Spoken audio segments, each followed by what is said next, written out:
Oil and gas prices spiked today as the regional conflict escalated and shipping was disrupted in the Strait of Hormuz. About 20% of the world's oil and liquefied natural gas flows through the strait every day. Straits of Hormuz are this choke point in the Persian Gulf. 20% of the world's oil passes through there, and right now you've got ships essentially parked on either side of the strait. If energy markets ever needed a moment that exposes how fragile global supply lines really are, this is it. One of the most important shipping corridors on Earth has suddenly gone silent. Tanker traffic has stalled across the Gulf, and countries that rely on Middle Eastern oil are scrambling to secure fuel before supplies tighten even further. At the center of this shock sits a country that built an alternative route long before the crisis arrived. Canada now controls one of the few large energy supplies that avoids the chaos entirely, and the consequences are already spreading into American fuel prices. The Strait of Hormuz has always carried enormous weight in the global energy system because the narrow waterway connects the Persian Gulf to the wider world and serves as the main passage for oil and liquefied natural gas leaving the Middle East. Under normal conditions, roughly 1/5 of the world's oil supply moves through that single corridor, and about 100 tankers pass through the strait every day, transporting crude and gas toward markets in Asia, Europe, and North America. Once the conflict surrounding Iran intensified and military threats escalated, that corridor effectively shut down as shipping companies began withdrawing vessels, while insurance coverage evaporated and naval tensions pushed commercial traffic away from the region. The result turned one of the busiest shipping routes on Earth into an eerie standstill, where vessels carrying enormous quantities of crude suddenly found themselves stranded with nowhere to go. According to maritime data from Lloyd's List, roughly 200 tankers became trapped in the strait and surrounding Gulf waters after shipping activity collapsed, leaving thousands of seafarers stuck in a dangerous war zone while waiting for a situation that nobody can confidently predict. Some vessels sit anchored near the coast of Dubai, others remain scattered throughout the Gulf, and each tanker represents millions of barrels of oil that cannot move toward global markets. One crew member aboard a crude tanker described the moment the crisis unfolded while the vessel was loading oil at an industrial facility somewhere in the Gulf region. Orders first came to stop loading cargo after explosions lit the sky in the distance. Then hours later, another command instructed the crew to resume filling the ship despite the chaos unfolding nearby. The tanker eventually carried more than 1 million barrels of crude oil while communication systems faltered, GPS signals disappeared, and the crew waited in darkness while military aircraft roared overhead. Now that vessel sits motionless with more than 20 seafarers on board, including workers from India and the Philippines, sending periodic messages to their employer while hoping that the violence around them does not reach their ship. From inside the cabin, the crew member described how explosions sometimes flash across the sky while fighter jets pass overhead, creating a surreal atmosphere where routine work continues, even though a major conflict unfolds nearby. Limited internet access and disrupted satellite signals make communication difficult, and the crew relies on brief messages to reassure family members that everyone remains safe. The tanker has enough food and desalinated water to sustain the crew for around 60 days, although rationing may eventually become necessary if the shutdown continues longer than expected. International maritime unions have begun receiving urgent messages from sailors trapped across the region as the closure drags on, with many workers asking whether evacuation or crew replacement is possible. Leaders at the International Transport Workers Federation say seafarers often remain invisible during geopolitical crises, even though global trade depends entirely on their work. The organization represents more than 1.2 million maritime workers, and now faces growing pressure to help crew members who suddenly find themselves stuck in one of the most volatile shipping regions in the world. Stephen Cotton, the Federation's General Secretary, explained that seafarers are civilians who happen to be performing their jobs in a region that has become extremely dangerous. Maritime unions are trying to determine whether crew members who want to leave their ships can be repatriated safely, yet ship owners have warned that the surrounding waters currently represent a no-go zone for movement. The logistical challenge becomes even more complicated, because replacing crew members in an active conflict zone would require workers willing to take enormous risks simply to step aboard a tanker. Reports indicate that at least 6 vessels have already been attacked in the area, and 2 seafarers have lost their lives during the escalating violence, while a major explosion was reported near the coast of Kuwait, involving an oil tanker earlier this week. Each new incident deepens the sense of uncertainty surrounding the region and pushes shipping companies further away from attempting transit through the strait. Marine insurers have responded by raising premiums dramatically or withdrawing coverage altogether, making commercial voyages through the corridor financially impossible, even for operators willing to accept the risk. The economic consequences of such a disruption stretch far beyond the Gulf because the global oil market depends on constant movement from production fields to refineries. When a route carrying roughly 20% of the planet's energy supply suddenly stops functioning, prices react quickly and supply chains begin searching for alternatives. Every country that relies on Middle Eastern oil must now secure new sources while millions of barrels remain trapped on tankers that cannot safely leave the region.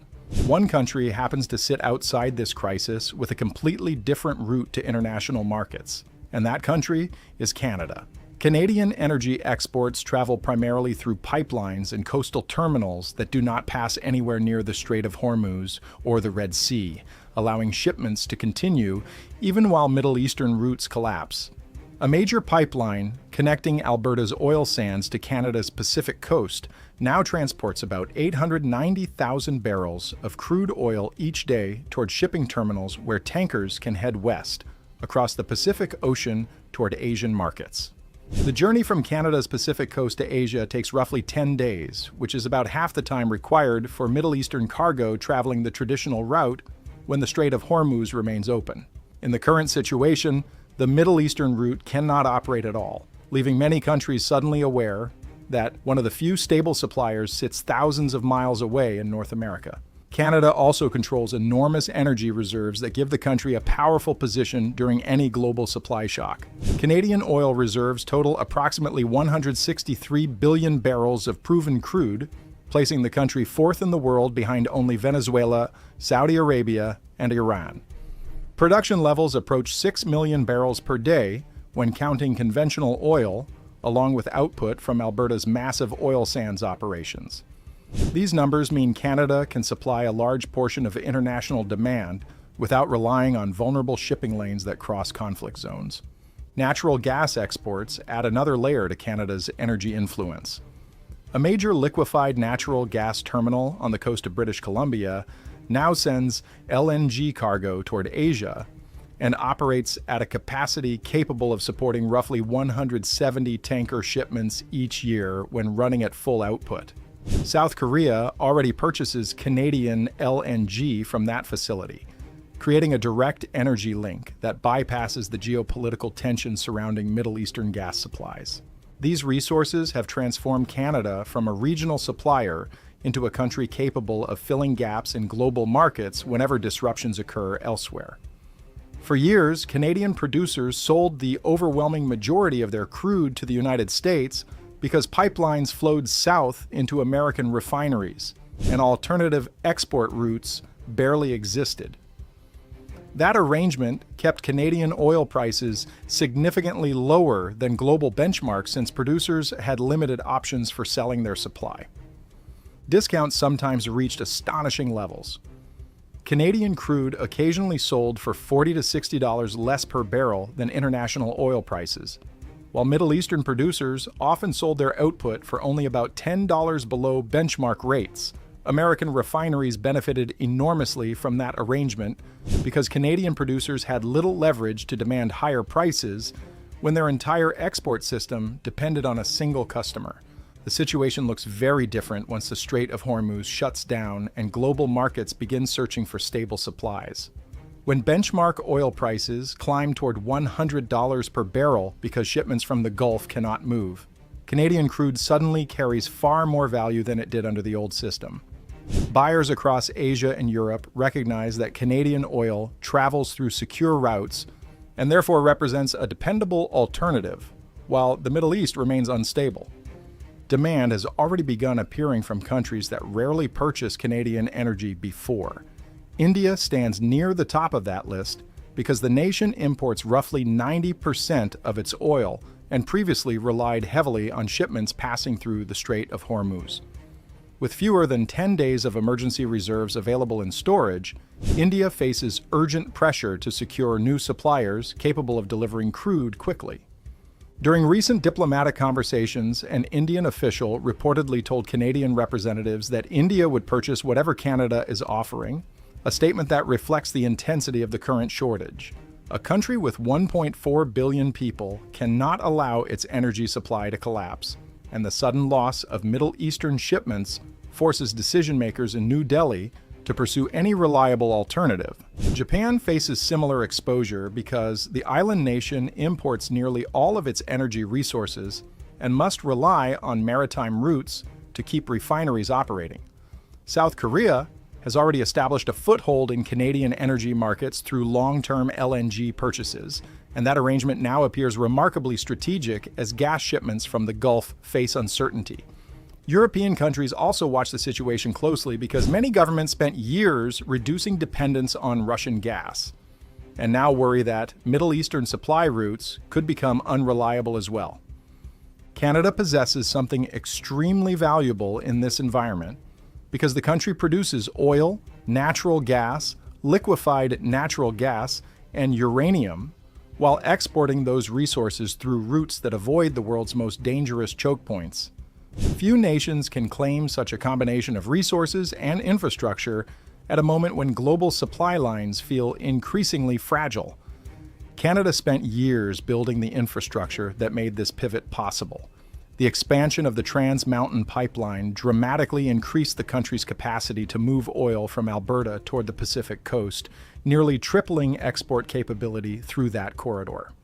Within a single year, non-American exports of Canadian crude increased by approximately 289% as new buyers across Asia began testing shipments from the newly expanded route. China alone purchased around 100 million barrels of Canadian oil during an 11-month period as tankers began appearing more frequently at Pacific terminals. The construction of LNG Canada in northern British Columbia marked another massive step forward because the $40 billion facility represents the largest private investment ever made in Canadian history.